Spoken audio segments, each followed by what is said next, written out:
নমস্কার বন্ধুরা, অনিতার রান্নাঘরে আরো একটি নতুন পর্বে আপনাদের সবাইকে স্বাগত। আমি আজকে পাউরুটি দিয়ে একদম নতুন একটা রেসিপি করে দেখাবো। আর আমার বিশ্বাস এই রেসিপিটা দেখার পর অবশ্যই আপনাদের ভালো লাগবে। তো রেসিপিটা করার জন্য দেখতে পাচ্ছেন একটা মিক্সিং বলে নিয়ে নিয়েছি আমি কিছু পেঁয়াজ কুচি। পেঁয়াজগুলো আমি এরকম সরু সরু করে কুচি করে নিয়েছি। তার মধ্যে দিয়ে দিচ্ছি কিছু কাঁচা লঙ্কা কুচি, দিয়ে দিচ্ছি পরিমাণ মতো লবণ, হাফ চামচ হলুদের গুঁড়ো, হাফ চামচ লঙ্কার গুঁড়ো, হাফ চামচ জিরার গুঁড়ো, দিয়ে দিচ্ছি সামান্য গরম মশলার গুঁড়ো, একটু কালো জিরা, দিয়ে দিচ্ছি একটা ডিম। এবারে দেখতে পাচ্ছেন একটা বাটির মধ্যে আমি জল নিয়েছি, তার মধ্যে দিয়ে দিচ্ছি 3 পিস পাউরুটি। পাউরুটিগুলো সামান্য একটু ভেজে নেব, খুব একটা বেশি কিন্তু ভেজানোর দরকার নেই। ভিজিয়ে খুব ভালো করে পাউরুটি থেকে জল ঝরিয়ে নিতে হবে।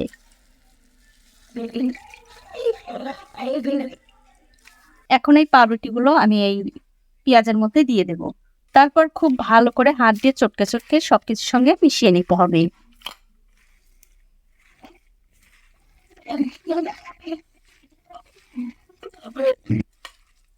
দেখুন সবকিছু দিয়ে আমি খুব ভালোভাবে মাখিয়ে নিয়েছি।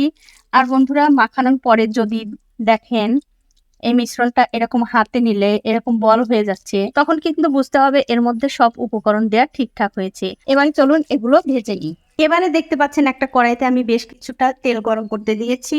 তেলটা যখন ভালো করে গরম হয়ে যাবে তখন এখান থেকে পাউরুটির মিশ্রণটা নিয়ে হাতে এরকম করে গোল করে নিতে হবে। আমি এরকম করে দিচ্ছি, আপনারা চাইলে অন্যরকম করেও দিতে পারেন, তাতেও কিন্তু কোনো অসুবিধা নেই। ঠিক এরকম করে দিয়ে দিতে হবে। আর বন্ধুরা, এই রেসিপিটা কিন্তু খেতে দারুণ লাগে। আপনারা বিকেলে চায়ের সঙ্গেও খেতে পারেন, আবার বাচ্চাদের টিফিনেও বানিয়ে দিতে পারেন।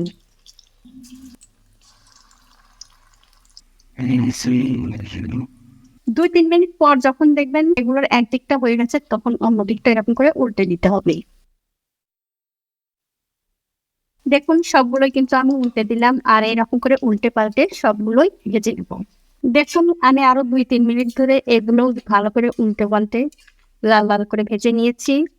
এগুলো কিন্তু ভাজা হয়ে গেছে, এগুলো আমি তুলে নিচ্ছি। তুলে নিয়ে অন্য একটা প্লেটে রেখে দিচ্ছি। আর এই একই রকম ভাবে আমি সবগুলোই ভেজে নেব। আমি ওই একই রকম ভাবে সবগুলো দিয়ে দিলাম, এগুলো আমি ভালো করে ভেজে নেব। দেখুন একই রকম ভাবে এগুলো আমি উল্টে পাল্টে খুব ভালো করে ভেজে নিয়েছি। এগুলো হয়ে গেছে, এগুলো আমি তুলে নিচ্ছি। তো এই দেখুন বন্ধুরা, এক এক করে আমি কিন্তু সবগুলো ভেজে নিয়েছি।